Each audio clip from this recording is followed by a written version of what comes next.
नज़ला हो या ज़ुकाम, नाक में पानी डालें जनाब। जिस मरीज़ का नाक बंद हो, दायमी नज़ला परेशानी किए हुए हो, गले की सोजिश, खराश, ज़ुकाम, केरा, हत्ता कि पुरानी खांसी के लिए भी ये टोटका बहुत लाजवाब है। टोटका: थोड़े से सफ़ेदे के दरख्त के पत्ते लेकर इन्हें हस्बे ज़रूरत पानी में जोश दे लें।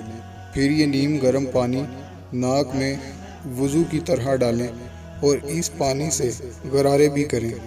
दिन में 3-4 बार इस अमल को दोहराएं। इंशाअल्लाह अल्लाह के फजल से बहुत फ़ायदा होगा।